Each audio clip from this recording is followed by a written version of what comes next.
there are times in your life when you're not going to be happy. And then what are you going to do? Your goal is demolished. And there are going to be plenty of times in your life when you're not happy. There might be years. And so it's a shallow boat in a very rough ocean.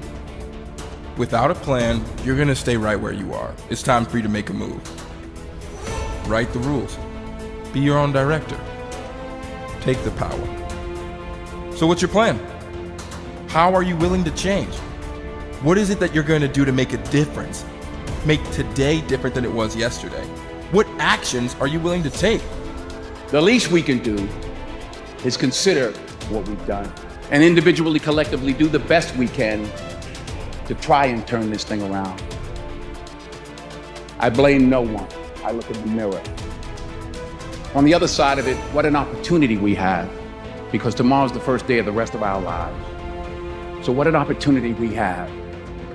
For far too long, you've allowed the volume of your past misfortunes, your past setbacks, and your past failures to play way too loudly in your speaker of life. I need you to turn down your past failures and make room to turn up your future success. You have got to change the way you think.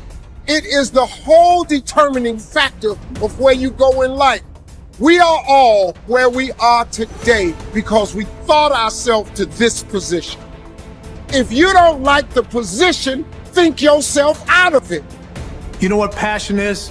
Passion is an emotion. It's an emotion without an action. Passion will get you nowhere. Inner drive will get you nowhere unless you act on it.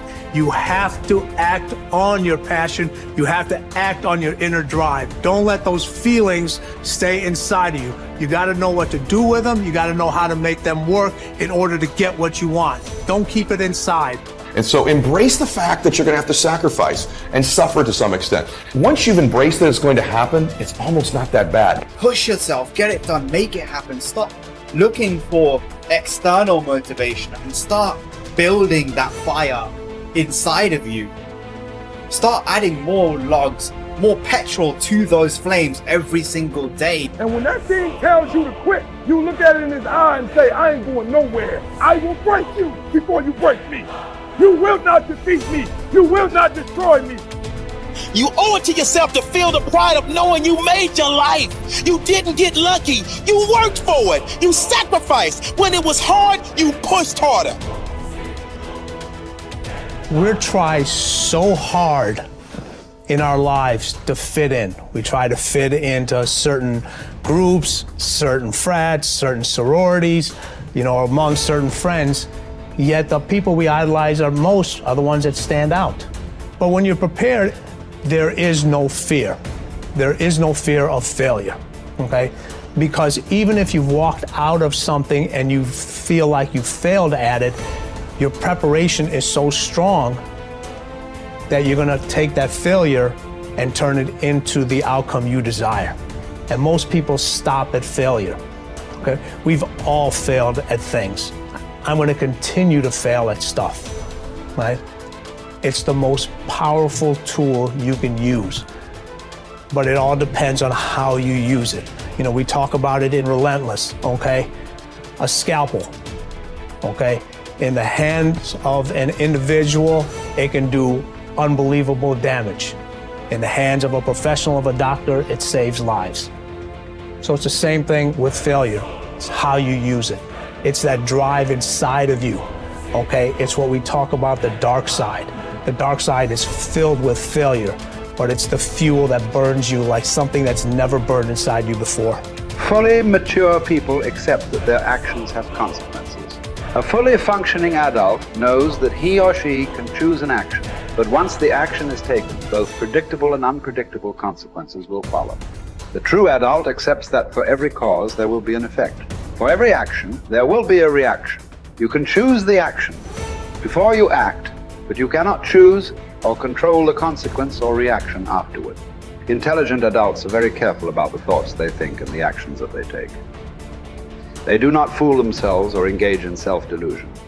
They don't pretend that things might happen differently, nor do they trust to luck. inactions also have consequences. What are called crimes of omission are often more serious to your long-term prospects than the mistakes you make. Omitting to think through your values, set clear goals, make plans, commit to excellence, and so on, can be disastrous to your possibilities of great success. The starting point of success is the acceptance of reality. What cannot be cured must be endured. Often people will come to me with challenges they are facing, and I will ask them this simple question: is this a problem or is this a fact? If it's a problem, it's amenable to a solution. There is something that you can do to change it. If you are not happy with the situation, it is up to you to go and do whatever you can to resolve it. A fact, however, is different from a problem. It is something that exists, like the weather, like rain or snow. There is nothing that you can do about it. You can solve problems, but the reality principle says that you have to learn to live with facts. Something unfortunate that has happened is a fact. A sale that did not go through, a business deal that collapsed, a relationship that didn't work out. All of these are facts. Many people waste an enormous amount of emotional energy struggling with facts when they would be much better off concentrating on doing better in the future. Your goal is to be happy, confident, and optimistic. The way that you achieve this is by making these positive responses so automatic that you remain predominantly happy, confident, and optimistic no matter what happens. You can achieve this result by taking specific, proven, practical steps that have been used by millions of people and which work with virtually unfailing certainty. The starting point is accepting complete responsibility for every aspect of your life. The law of sowing and reaping, whatever you sow or fail to sow, is going to determine what you reap in the end. The law of accumulation reminds us that everything counts. Every positive step you take is moving you toward building a great life for yourself. Every positive word or thought or image is deepening your belief and increasing your confidence in your ability to achieve wonderful things. Finally, remember the law of reversibility. If you act in a manner consistent with high performance and high self-confidence, those very actions will generate the feelings consistent with them. Every positive, constructive action that you take in the direction of your dreams and goals will reinforce your belief in yourself and in your ability to accomplish your ideals. The challenge for building good habits and breaking bad ones is often finding a way to pull the long-term consequences of your bad habits into the immediate moment, so you feel a little bit of pain right now and want to avoid it, and the long-term rewards of your good habits into the immediate moment, so you have a reason to repeat it again in the future. Each behavior casts a vote for the type of person that you want to become. And if you cast enough votes for that type of identity, you start to believe that about yourself, right? Like if you go to church for 20 years, you believe that you're religious. You study Spanish every Tuesday for 30 minutes, you believe that you are studious.